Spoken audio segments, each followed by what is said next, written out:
I've heard of Project HARP. I don't really know that much. It's designed to electrify the ionosphere, and they will be able to map all the underground bases. There was a crash of a Air Force plane up in Alaska last week, and AWAC plane. Yeah. It was on the last day of a Project HARP demonstration. Okay. Yes, I've heard of such projects. Actually, it was invented by Nikola Tesla, the initial part of ionizing the atmosphere. The only trouble is with ionizing the atmosphere, plants need nightfall as well as sunlight to survive. So lighting up the atmosphere might do extreme damage. Okay, next question. This gentleman up in the front row. Please speak up.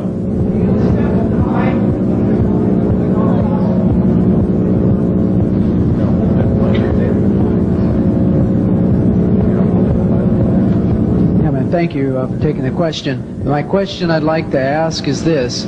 If the aliens have a 1,200 IQ, can speak all these languages, and are so powerful, what prevents them from just taking over? Well, it's a good question. Basically, they have taken over. All that's left is a bunch of screaming, a bunch of us that have been very complacent. Half of the 131 deep underground military bases are basic cities for them. Right underneath our feet is a macabre sight indeed. You can bet your bottom dollar they've already basically won the war. However, they're being an alien species, we're an alien species to them, and our germs have a tendency to kill them. They're also a dying race, and they're in far worse condition than anybody with the worst case of terminal cancer. They are in need of us to some degree.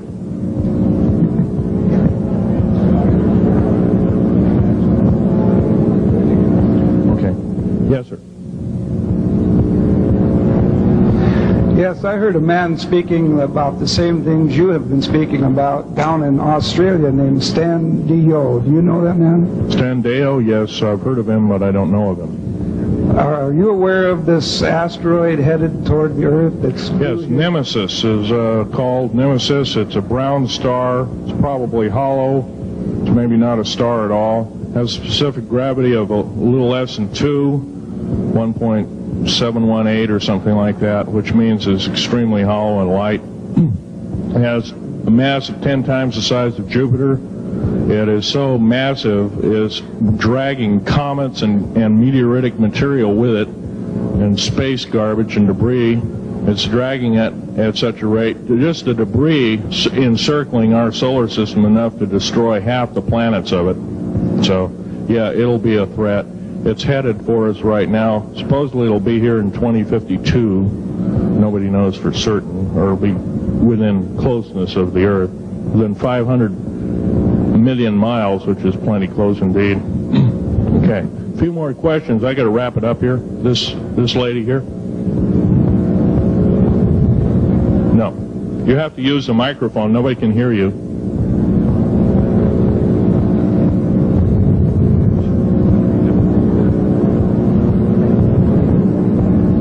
Do you correlate the foreign forces with the Soviets?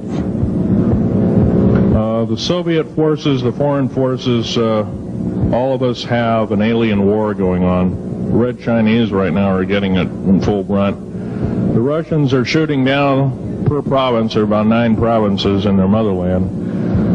They're shooting down at the rate of 50 of these saucers per month and ships.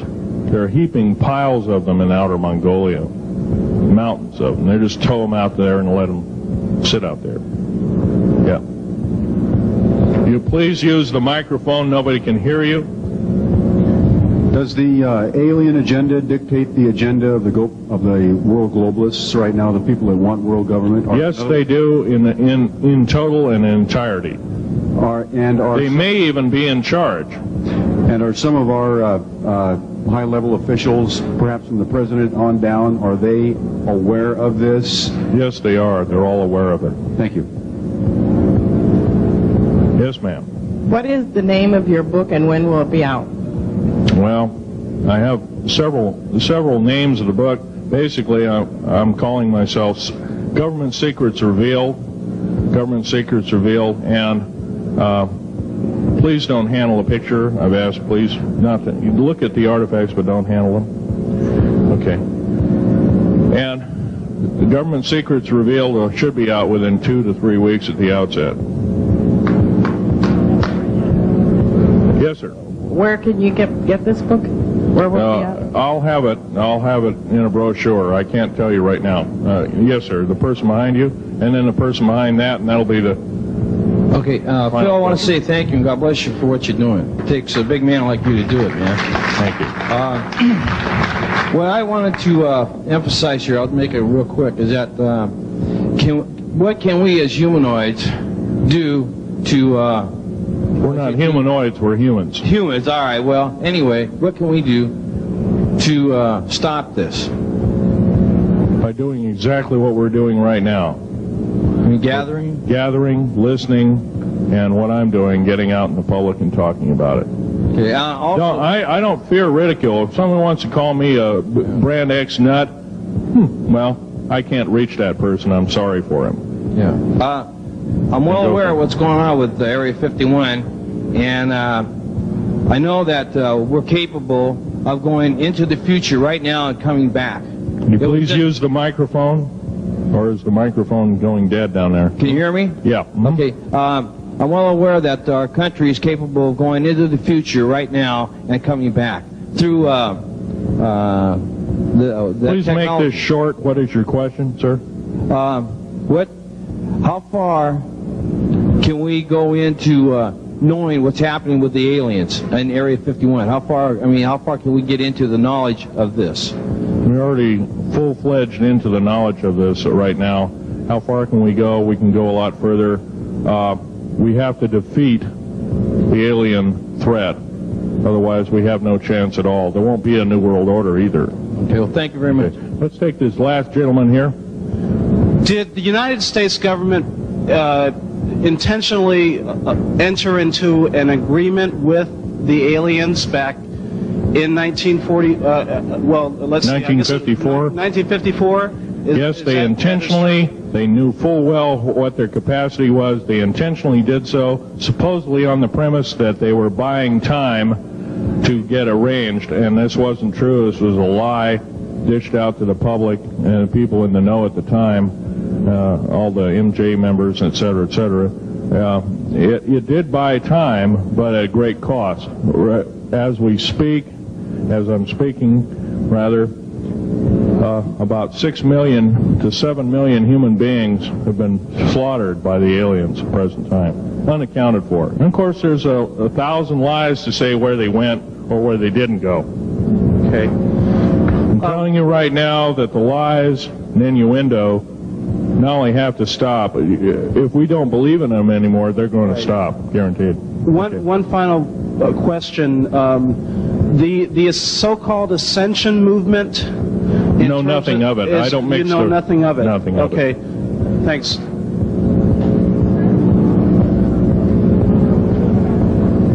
Can't hear you. Cannot hear you.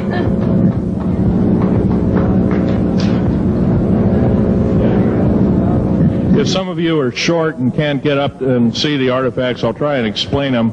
But I ask you once again, please don't handle them. Well, most of this is very well camouflaged.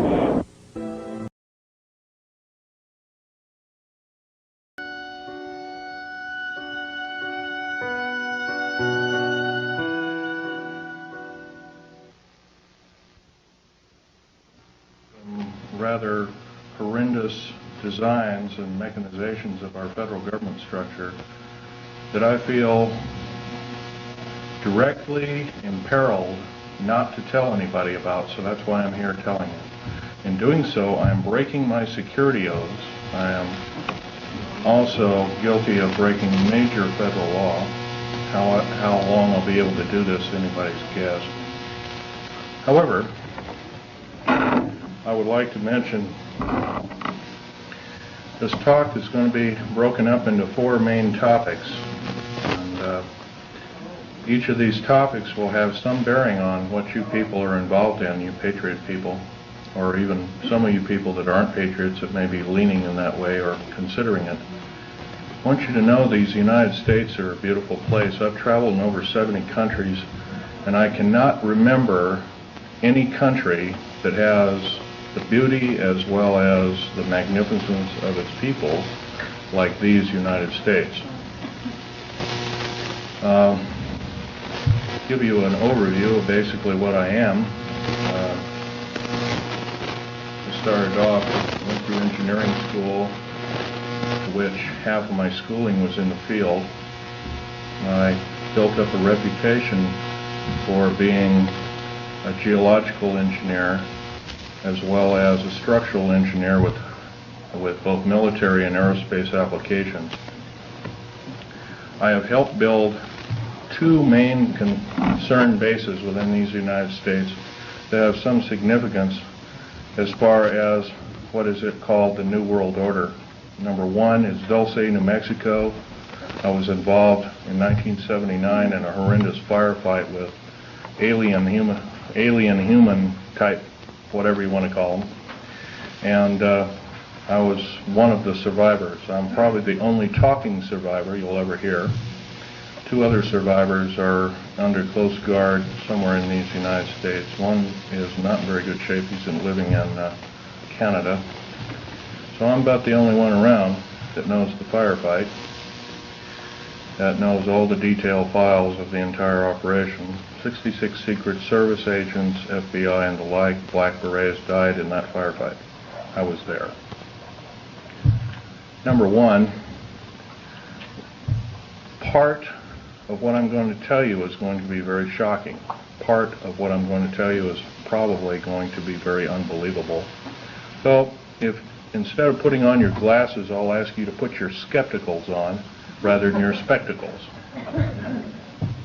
But please feel free to do your own homework. I know the Freedom of Information Act isn't much to go on, but unfortunately it's basically the best we've got.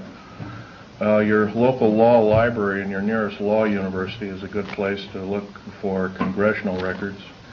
So if one continues to do their homework, and one can be standing vigilant in regards to their country.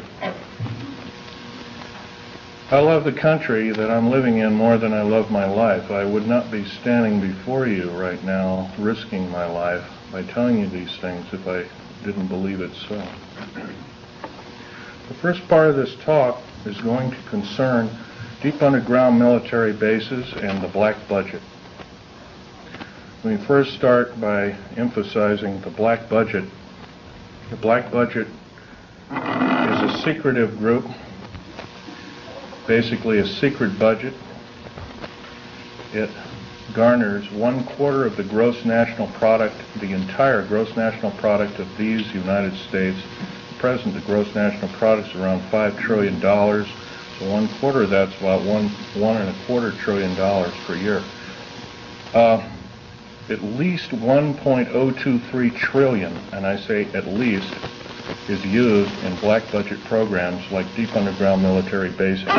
Presently, there are 129 deep underground military bases in these United States.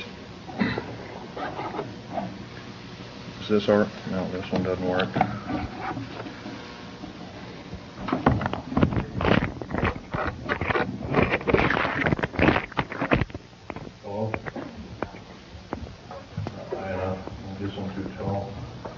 Anyway, of these 129 bases, they've been building them day and night unceasingly since the early 40s. Some of them were built even earlier than that. These bases comprise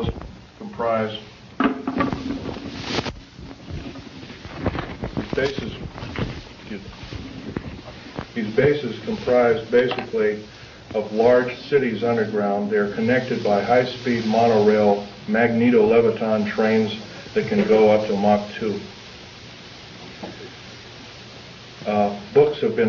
Several books recently have been written about this activity, all of which is verifiable through bibliography